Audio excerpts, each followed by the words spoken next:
Antarctica, one of the world's most mysterious continents, home to one of the largest and driest deserts on the planet, covering an area of around 5.5 million square miles. If there was anywhere on Earth where crashed, preserved, ancient alien technologies could still be found, it would be here. An untouched landscape which may, in all possibility, be the final resting place as of yet unretrieved relics which may have been stranded there to this day. The deep sea which surrounds Antarctica, for example, are some of the most difficult and inhospitable environments to explore anywhere. Far away from the modern world, deep within the frigid, pitch-black waters of this massive chunk of ice, where our next discovery was miraculously made. An out-of-place artifact which is still resting at the bottom of this sea. Known as the Eltanin antenna, if it wasn't for the brute strength of the nearly 2,000-ton ice-breaking vessel known as the Eltanin, we may never have found it. Initially a U.S. Navy cargo-carrying icebreaker, in 1962 she was reclassified as an oceanographic research ship and became the world's first dedicated Antarctic research vessel. On the 29th of August 1964, while collecting sample cores and photographing the seabed west of Cape Horn, the Eltanin took the first known photograph of the antenna at a depth of nearly 4,000 meters. The first public mention of the unusual object would not surface for several months. A news item which appeared in the New Zealand Herald on 5 December 1964, under the heading "Puzzle Picture from the Seabed," would briefly disclose the discovery, yet any further exploratory missions, if indeed there has been any, have been operating in secret.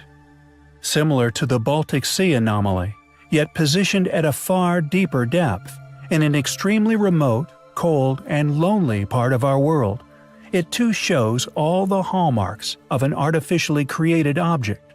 The question is, what could it be? And, more importantly, what was or is its function? In 1968, author Brad Steiger wrote an article for Saga magazine in which he claimed that the Eltanin had in fact photographed, quote, "an astonishing piece of machinery, very much like the cross between a TV antenna and a telemetry antenna," end quote. It is interesting to note that the Black Knight satellite, an anomalous object which is in a polar orbit, has been declared by numerous investigators throughout history as an artificial alien satellite, and with what appears to be an enormous alien antenna resting on the Antarctic seafloor. Is it possible that the two are connected? Or possibly in communication with each other? In 2003, Tom DeMary, a researcher in underwater acoustics, contacted oceanographer A.F. Amos, a member of the Eltanin's crew in the 1960s, in an effort to debunk any theory involving artificial design.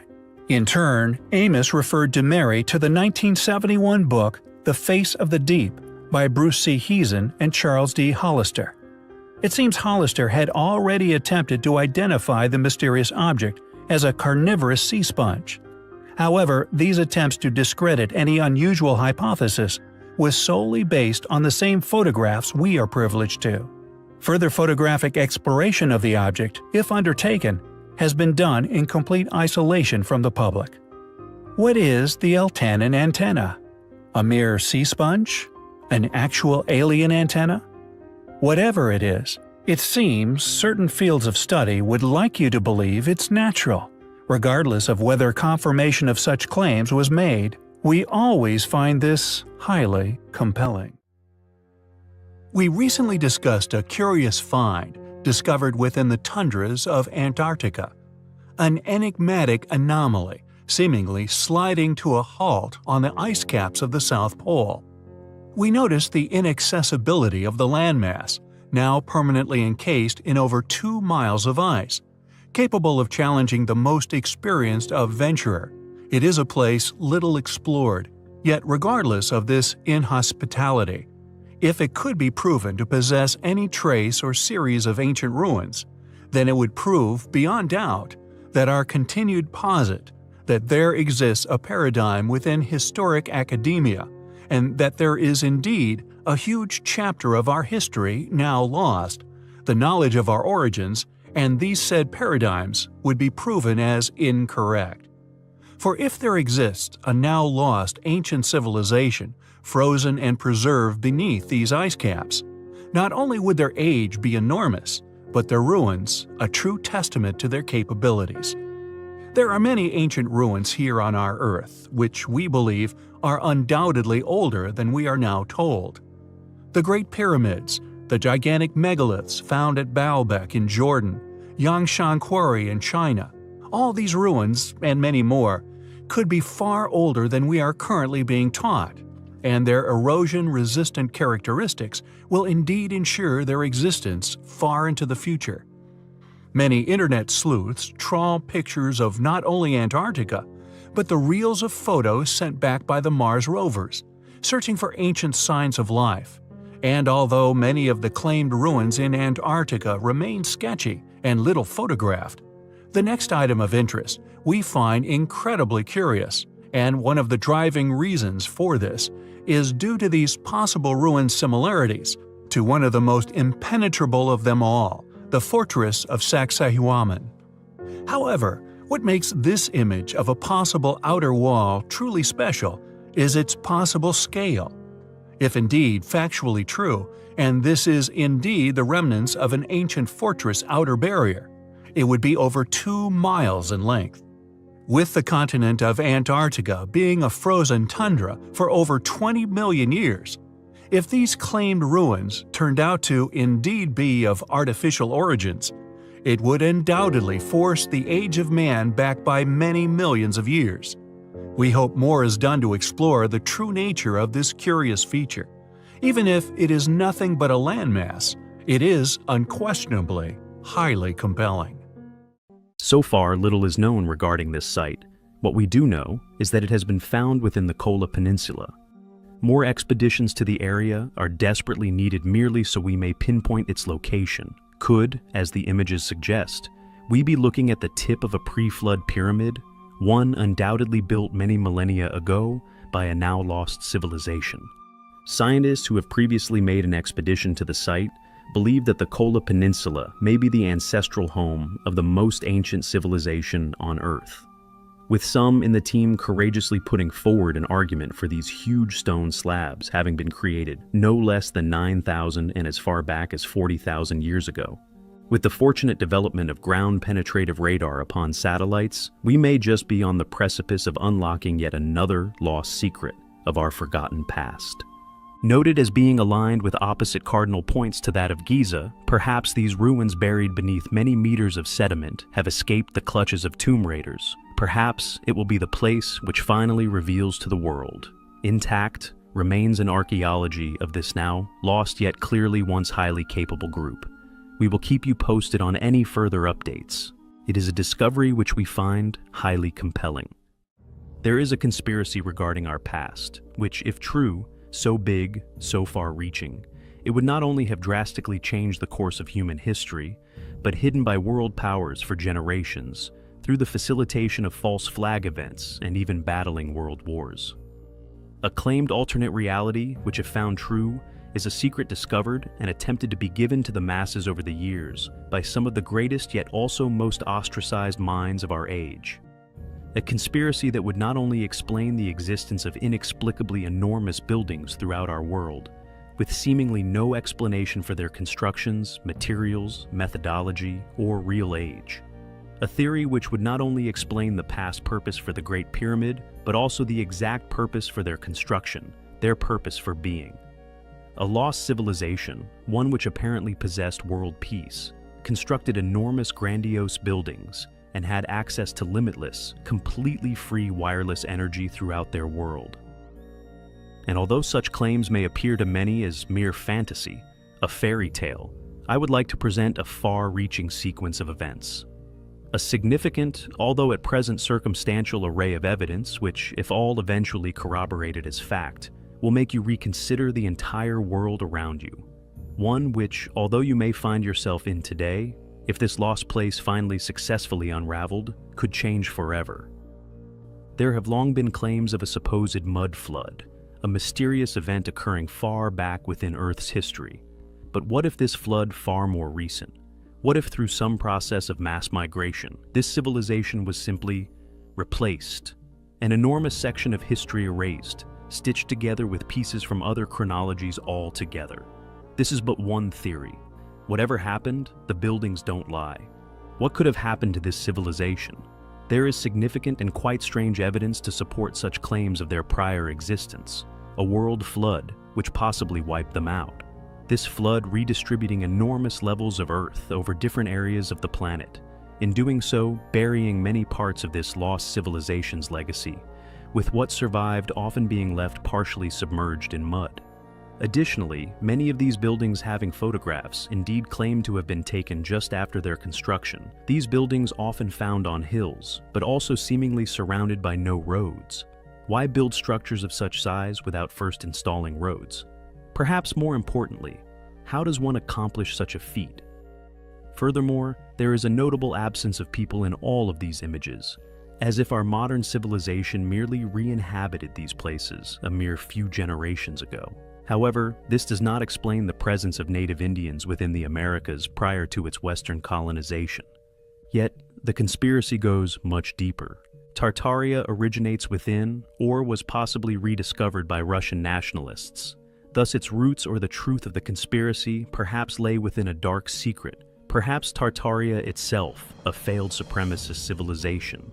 Could this explain the absence of it within world history and indeed the abandoning of their accomplishments? And although these old magnificent buildings are found throughout the West, are now argued as also that of this lost empire, many of the buildings synonymous with Russia are claimed by the original proponents of the theory as the original capital of Tartaria, a conspiracy Walt Disney perhaps used as inspiration for his design of Disneyland. Yet undoubtedly the most compelling claim is that of them seemingly possessing free, limitless, wireless energy. Something which none other than Nikola Tesla, it has long been claimed, was trying to give to the world. Why would a civilization with access to such great gifts not share them with others? And why would they, along with Tesla's work, be hidden from the greater world? Tesla also infamously claimed to have deciphered the secret of the pyramids, and with the newly discovered anomaly found beneath Khafre, could the Great Pyramid along with Tesla's discovery have something to do with an energy field, one which is found all around us, yet has been decidedly hidden? One that is claimed to have not only powered Tartaria's streets, its lamps, buildings, air vehicles, the entire Tartarian Empire.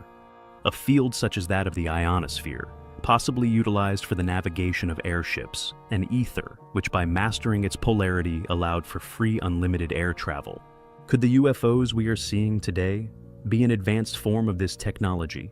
Could we be at the forefront of exposing this lost history once and for all? Regardless, the question remains. Why, if this civilization true, was it hidden from the world? Did it fall into a trap of its own making, failing in their responsibility to possess such powerful gifts? It is as if entire chapters of history literally changed and were then stitched together to conceal a guilty secret. Yet, again, I digress. We find the possibilities and indeed the evidence for the Tartarian Empire highly compelling. Although mainstream academia would like you to believe that the many astonishing ancient ruins found throughout our planet were built by our primitive yet well-studied ancestors, the reality is that these ancient ruins were in fact built by a now lost, yet once highly capable global civilization. One that not only mastered the use of the wheel, but we now believe developed technologies similar in advancement to our own. And although they may not have taken the path we have into modernized civilization, the abilities they possessed, the technologies undoubtedly developed over a timeline far more vast than that which we have been led to believe, have the fingerprints of their past existence fortunately for us, still found and unable to be hidden all over the world. Advanced ancient machinery, not only to cut these massive stones, the scars of which, as mentioned, still visible not only within the quarries, but upon the stone itself. Antiquitech, which allowed them to move these stones over incredible distances, and then to seemingly set them aloft to top one another with ease. The question, what happened to this civilization? Indeed, what did they know? What did they figure out about our universe? Not only their ingenious discoveries in the mastery of stone shaping, carrying, and building, but the secrets of the universe. many of which we are not yet to discover ourselves, or are merely getting a grasp of. Incredible cardinal and other ancient alignments, some claimed to even mimic the magnetic field layout of the planet, more commonly known as ley lines, not to mention the astronomical alignments all but proven to have been built into the layout of these many unexplained sites across our planet.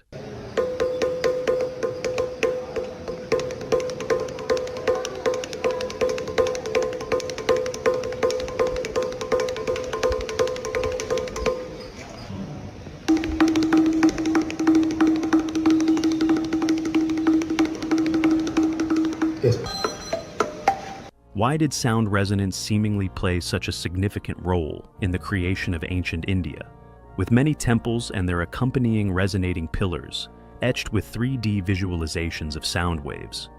Even emitting these pure frequencies when struck, why did sound, or perhaps the atomic resonance of the universe itself, play such a significant role in the inspiration for the design of these magnificent ruins, if not hinting at a vastly superior knowledge of their surroundings? One they were possibly trying to convey far into the future, perhaps even to us now. A history and story far more advanced than the one we have been led to believe academically. The mastery of water in Peru, with many of these polygonal water temples like those of Ollantaytambo, or the many claimed Mesopotamian sites, all sharing not only this mastery of water, all still surviving into the present day, but, as mentioned, all polygonal, a technology and building methodology we are yet to decipher, let alone replicate en masse without modern machinery. Ancient pyramids found throughout the globe, which is mentioned in previous videos, many not even known of until a few years ago due to mainstream suppression, all aligning with the constellation Orion. With the interior of the Great Pyramid itself claimed to replicate that of the inners of the human brain, as if suggesting that these sites the path to true enlightenment, as if reality itself built out of them, or, as posited, demonstrating a superior understanding of the reality we find ourselves in. Clues to the creators of these sites' incredible knowledge and abilities, ones which they seemingly left to us as a gift. Yet, I digress. Another caveat of this field of study is that of Tartaria, and indeed the incredible work that has been done in dissecting the truth in regard to many of these marvelous, yet claimed New World buildings found across the world, all claimed as those of the modern colonies. But could the reality be that they too, as these researchers' evidence would suggest, again the work of a now lost ancestor? One again lost by a cyclical deluge, a natural event, which rewrote history and allowed us to claim buildings, clearly built with lost antiquitech as our own. A civilization which may have ventured into these secrets of antiquity, deciphering them as we are, allowing them to discover methods of harnessing free or, at the very least, seemingly limitless energy, creating technologies some of which still survive, yet many, such as those based on the forbidden study of the ether, lost to the past. The true existence and evidence of the machines of antiquitech is an area of study I find incredibly interesting. For there is undoubtedly still proof existing, evidence of these machines still to be found worldwide. I feel it is only a matter of time before a complete intact machine is found, but found while the media, or at least the public, present. Not during one of the many media blackouts experienced when new finds are made within the Great Pyramids, clearly suggestive of past controversial discoveries, perhaps even these exact technologies. Advanced developments that will finally blow the mainstream paradigm, one which lacks any explanation out of the water, once and for all. It is a journey of discovery which we find highly compelling.